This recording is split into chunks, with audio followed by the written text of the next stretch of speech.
I don't have to do those things. You know, the opportunity is because of my talent and who I am and what they can do with me. And I guess they never really thought that I could be a star in the company.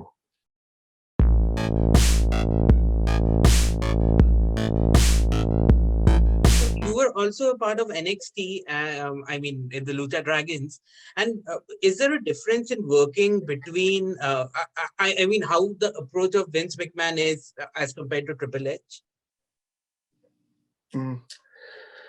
Well, I think since NXT is a little, in a sense, a little smaller, the machine's a little smaller in that sense, you have a little more communication and things that you want to really do, you know, for NXT.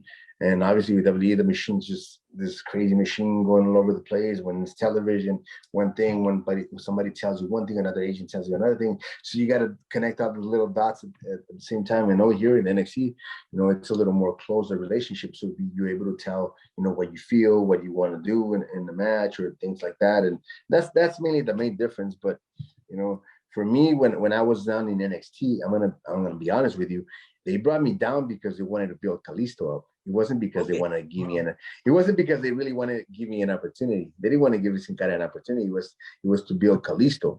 I didn't really know Kalisto when I first got there, but then later we became really good friends. You know, he's a good guy. He wants to really succeed and showcase his talent. And when we paired up, I said, I'm going to do the best, you know, that I can to help Kalisto succeed and whatever happens in the future, then well, it happens, you know, and we got an opportunity to win the NXT titles. It was an amazing moment. And then when we got out to the main roster, I remember that they separated us very soon. They didn't really give us a chance to really succeed as a tag team. You know, we parted ways really soon, and we could have done a lot of great things, but it was just unfortunate. And then when that happened, I think when I dislocated my shoulder in the match against Biggie, I was out for 6 weeks. During that time, that's when they gave Kalisto his run with the U.S. title and as a singles, you know. But then that ended, and then we got separated, and then nothing really happened after that. Did they separate you because they had big plans for him as compared to you? I have no idea about that. I don't know if they had plans for him to be a singles competitor or because I have no clue, to be honest. I don't know what they never gave us a reason why the Lucha Dragons got, you know, separated or they parted ways. We always wanted to, you know, come back and do something as a tag. I remember me always saying like, man, we had matches, you know, with the Usos, with the Shield and all those guys. It would have been awesome and this and that. But nothing happened after that. They never considered putting us back together. I don't know, because maybe we were, you know, good as a tag team and they want to, you know, maybe, I don't know. It was just a lot of uncertainty in a lot of decisions that they would take. And I would just follow rules, you know. I'm a soldier. I was there. I was doing my job. I was doing what I love, and I was just continuing to, you know, to follow rules and whatever they wanted to do. You know, I was always like that. But then it comes to a point where you realize that, you know, you gotta stand out for yourself a little bit too. And you had a chance to work with the New Day as well. Did you catch the time when Kofi Kingston was made the WWE Champion? And did you think that would happen, like when you were working with them? Oh, that was great. Kofi Kingston is one of the best people that you could ever get to meet in the world. He's just as a person, he's just an amazing person. So when we saw that, you know, he got the title that he won finally, you know, something that I think that he wanted to accomplish. It was just an amazing feeling, you know, as a friend, as a performer, being able to see somebody that had worked so hard for so many years, being able to get that opportunity to finally achieve that goal of holding that amazing title, you know, and have it in his hand, and having that amazing WrestleMania moment. It was just a culmination of his hard work and everything that, you know, he had sacrificed, and it was just great. It was just great for him and great for his family, for a lot of people. I think a lot of people look up to him and we're thinking, man, like if he could do it, maybe one day I can too. A lot of kids, you know, could save that moment in their minds and really think that anything in life is possible. So it was great to see. It was great to see. It was great for the boys too to be able to cheer for him and applaud that moment. I remember it was just great. And you mentioned that he's an example of an exemplary African-American guy. Do you think someone from the Mexican wrestling community can do this in the future? Well, if they give us an opportunity, yes. That's all we need. That's all we've been asking for, an opportunity, nothing else. There's a lot of great talent, great guys. Garza it comes from the Carrillo. I don't know if you know, he's a cousin of Garza.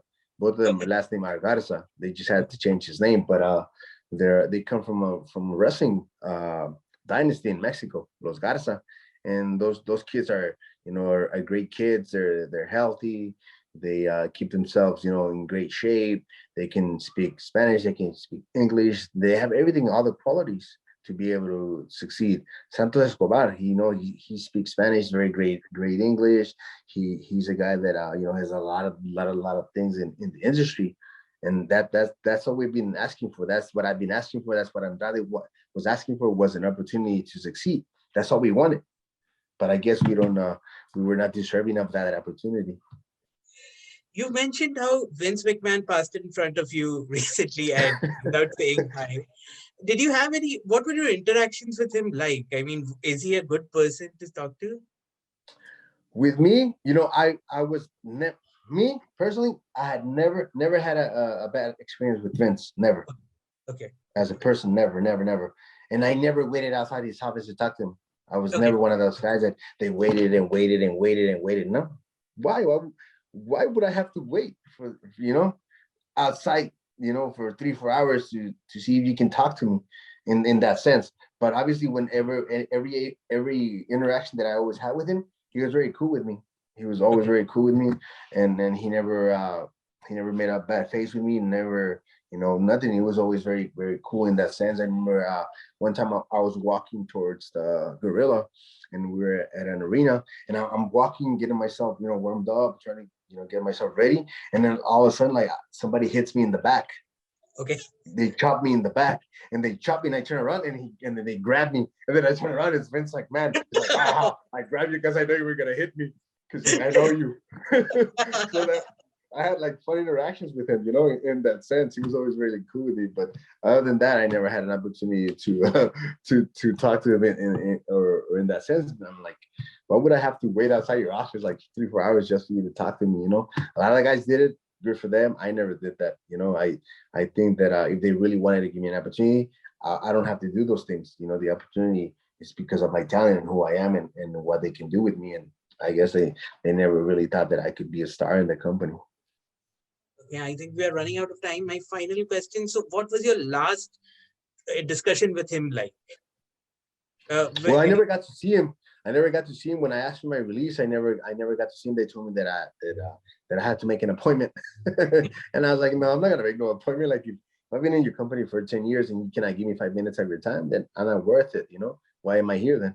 And that was the last thing that the last time that I signed was when I finished my match with Drew McIntyre on television in Manchester, England, and then I walked off the Gorilla straight. As soon as my match ended, I went straight to the locker room. I didn't say hi to anybody. Didn't wait for approval from anybody. I was done.